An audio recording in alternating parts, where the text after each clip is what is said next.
লাল চক্ষু দেখিয়ে আমাকে সরানো যাবে না। এই জন্য আমি বলছি পেশি শক্তি বন্ধ করুন, হামকি দমকি বন্ধ করুন।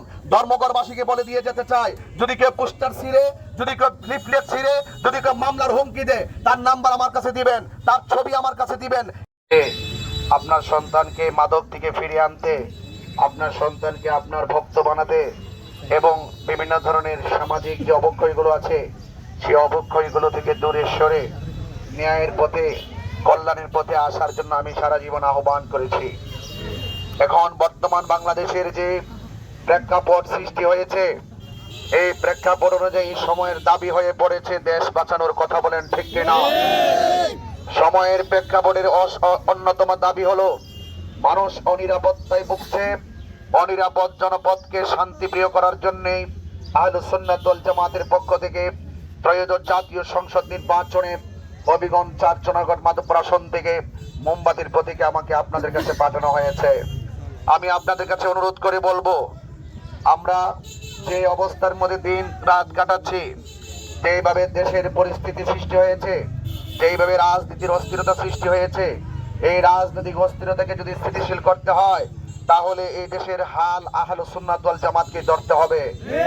কারণ আহলুস সুন্নাত ওয়াল জামাত, এই সুন্নি জামাত, এটা স্বাধীনতার পর থেকে এই পর্যন্ত প্রমাণ করতে সক্ষম হয়েছে এই দেশে একমাত্র শান্তিপ্রিয় দল আহলুস সুন্নাত ওয়াল জামাত, যাদের জীবনে কোনো কলঙ্কের দাগ নাই, সন্ত্রাসী নাই, চাঁদাবাজি নাই, ঘুম নাই, খুন নাই।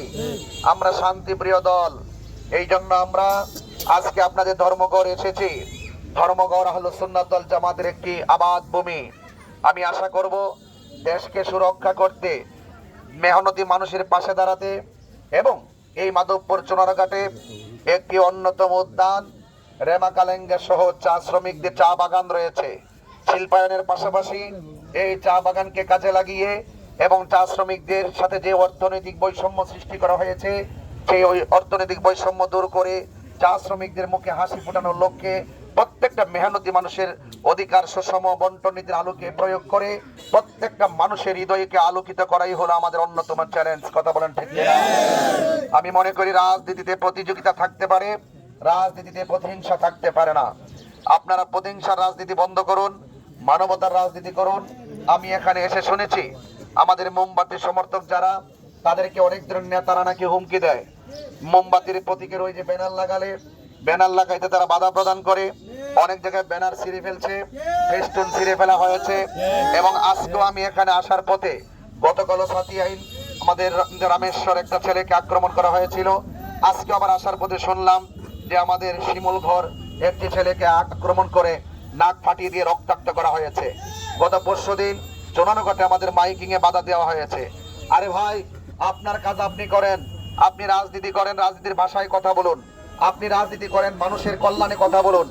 আপনি যদি জোর জবরদস্তি করেন, যদি মনে করেন আঘাত করে মনে করছেন যে জনপ্রতিনিধি হয়ে যাবেন, আমি প্রতিপক্ষ ভাইদেরকে সতর্ক করে বলছি এবং পরামর্শমূলক ভাবে বলছি, আপনি আপনার ভোট চান, আমি আমার ভোট চাই।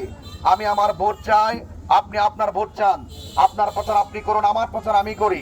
কিন্তু দেখা গেল সেই প্রচারে বিঘ্ন ঘটানো এবং গায়ের মধ্যে আঘাত করা, এটা কখনো মানবতার রাজনীতি হতে পারে না। আমি মনে করি এই রকম পেশি শক্তি যারা প্রদর্শন করছে, জনগণ বুলেট নয়, ব্যালটের মাধ্যমে 12 তারিখে জবাব দিবে ইনশাআল্লাহ। এই জন্য ব্যালটের মাধ্যমে জবাব দেওয়ার জন্য সুন্নি জনতা কি প্রস্তুত আছেন? আমাদের দেশের সনাতন ধর্মী ভাইরা কি প্রস্তুত আছেন? এবং যারা অন্য ধর্মের আছেন, প্রত্যেকটা ধর্মের মানুষের নিরাপত্তার লক্ষ্যে চা শ্রমিকদের সহকারে এবং আমাদের সকল মেহনতি মানুষের, প্রত্যেকটা মানুষের অধিকার আদায়ের লক্ষ্যে আমরা আহলুস সুন্নাত ওয়াল জামাত ইনশাআল্লাহ কাজ করে যাব। আমি আবারও বলছি, আমি এখানে অনেক বাজার ব্যবসায়ীরা আছে, যখনই কোনো দল ক্ষমতায় আসে আমরা দেখি যে কিছু সমাজের কিছু পাতি নেতা আছে, দোকানদারদেরকে জ্বালায় আন্দ্রা করে ফেলায়। বিভিন্ন ধরনের হঠাৎ করে হুমকি দিয়া বলবে উচ্ছেদ করে দিব, আবার কিছু চাঁদা দিলে আবার সেখানে ব্যবসায়ীকে বসিয়ে দেওয়া হয় এবং বিভিন্ন ধরনের সিন্ডিকেটে এই ব্যবসায়ীদেরকে অতিষ্ঠ করা হয়। আমি আপনাদের কাছে দায়িত্বহীন কণ্ঠে পরন্ত বিকেল বেলায়, সন্ধ্যা বেলায় আপনাদেরকে আশ্বস্ত করে দিয়ে যাচ্ছি, বৃহত্তর সুন্নি জোটের পক্ষে মোমবাতি প্রতীকে যদি নির্বাচিত হতে পারি, ইনশাআল্লাহ 1 নম্বর চ্যালেঞ্জ হলো এই মাধবপুর চোনারঘাট থেকে সকল চাঁদাবাজি বন্ধ করে দিবেন ইনশাআল্লাহ। অবৈধভাবে যে বালু উত্তোলন করা হচ্ছে এবং পার্শ্ববর্তী মানুষগুলোকে যেভাবে হুমকির মুখে খাল নালের মুখোমুখি করে ধ্বংসের দিকে ঠেলে দেওয়া হচ্ছে, অবশ্যই সেই বালু নিয়ে যারা সিন্ডিকেট করে বিভিন্নভাবে অবৈধভাবে বালু উত্তোলন করছে সেগুলো ইনশাআল্লাহ বন্ধ করে দেওয়া হবে।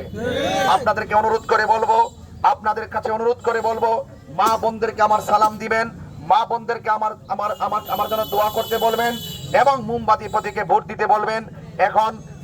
এবং এই বাজারেও এই মাধবপুর চোনারঘাট একটি বিশাল জায়গার ভিতরে অনেক সনাতন ধর্মীর ভাইয়েরা বসবাস করেন।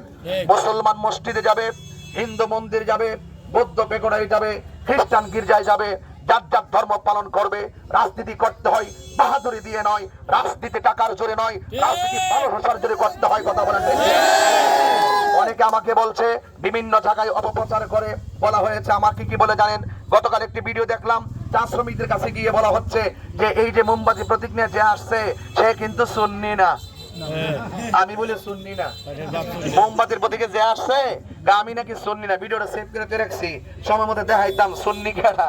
তো এই জন্য আমি নাকি সুন্নি না। আবার বলতেছে কার্ড দিব, কার্ড দিয়া বিভিন্ন জায়গায় ঘুরে দেখা যাচ্ছে। আরে ভাই, আপনি আপনার কার্ড আপনি দেন, আমি ইনশাআল্লাহ সুষম বন্টন নীতির আলোকে মাধবপুর চোনারঘাটের প্রত্যেকটা ঘরে আমি ইনসাফের কার্ড দিব ইনশাআল্লাহ। সেই ইনসাফের ভিত্তিতে এই মাধবপুর চোনারঘাটকে এমন ভাবে সাজিয়ে দিয়ে যাব। আমার বাড়ি ব্রাহ্মণবাড়িয়া বলে অনেক জনে কথা বলেছেন, ব্রাহ্মণবাড়িয়ার বেটা গেলে ঘ্যান্ডে মাদাইছে, ও জ্বলতেছে। আপনি সংবিধান জানেন না, এই জন্য চলে। একটু লেখাপড়া করেন, একটু পড়াশোনা করেন। বাংলাদেশের যে কোনো জায়গায় যে কোনো নাগরিক নির্বাচন করতে পারে। কথা বলেন। এই সুদা প্রাইমারি কথা যদি এসে এই শিক্ষিত ভোটারদের কাছে বলেন, এই ভোটাররা সেই সমস্ত কথা খায় না। কথা বলেন। আবার বলতেছেন তাহিরি সাহেব যাইছে, এই দেশের লোকে কি উন্নতি করছে, তার কি অবদান আছে? আরে বাবা, 22টা বছর আপনার সন্তানকে ধর্মের শিক্ষা দিলাম, এর চাইতে বড় উন্নতি কি আর কিছু আছে? এরপর আমি বলতে চাই, আমি যদি জনপ্রতিনিধি হতে না পারি আমি কি উন্নয়ন করতে পারবো? তো আল্লাহ যদি আমাকে প্রতিনিধি বানানোর পরে যদি আমি না করতাম তাইলে বলতে পারতেন কি উন্নয়ন করছি। কথা কোন ঠিক যাবে? তবে আমি কথা দিয়ে যাচ্ছি, যদি আল্লাহ পাক আমাকে দয়া করে আর মাধবপুর চোনারঘাটের মানুষ যদি তাদের ম্যান্ডেট দিয়ে যদি আমাকে পার্লামেন্টে পাঠায়, কথা দিয়ে যাচ্ছি সন্ধ্যাবেলায় এমন কাজ করে দিয়ে যাবো চোনারঘাট মাধবপুরে, আপনারাই যেন আবার বলতে সক্ষম হন যে তাহিরকে মনে করেছিলাম কি করবে, এমন কাজ করে গিয়েছে। আমাদের স্থানীয় কেউ এত কাজ করতে পারে না। এই বিশ্বাস আপনাদের আছে না নাই? আমি কথা নয় কাজে বিশ্বাসী, আমি ওয়াদা খেলাফ করি না। বলছি নির্বাচন করবো, আছি, কোন ধরনের লাল চক্ষু দেখিয়ে আমাকে সরানো যাবে না। এই জন্য আমি বলছি পেশি শক্তি বন্ধ করুন, হামকি দমকি বন্ধ করুন। ধর্মঘটবাসীকে বলে দিয়ে যেতে চাই, যদি কেউ পোস্টার ছিঁড়ে, যদি কেউ লিফলেট ছিঁড়ে, যদি কেউ মামলার হুমকি দেয়, তার নাম্বার আমার কাছে দিবেন, তার ছবি আমার কাছে দিবেন। ইনশাআল্লাহ প্রশাসনিক ভাবে নির্বাচন কমিশনকে নিয়ে আমি ম্যাজিস্ট্রেসি পাওয়ারে আমি তাদের এবং ম্যাজিস্ট্রেসি পাওয়ার গ্রহণ করে ওই সমস্ত অপশক্তির বিরুদ্ধে ইনশাআল্লাহ আইনি লড়াই করবো ইনশাআল্লাহ। সবাই ভালো থাকবেন, ঐক্যবদ্ধ থাকবেন। আপনারা আমার জন্য দোয়া করবেন। আমি আপনাদের জন্য কথা বলছি, আপনাকে স্বাধীন হতে হবে, গোলামি থেকে বেরিয়ে আসতে হবে, দাসত্ব থেকে বেরিয়ে আসতে হবে। আমাকে আমার সামনে যদি কথা বলতে ভয় পান তাহলে মনে করবো যে আমি যোগ্য নেতা হতে পারি নাই।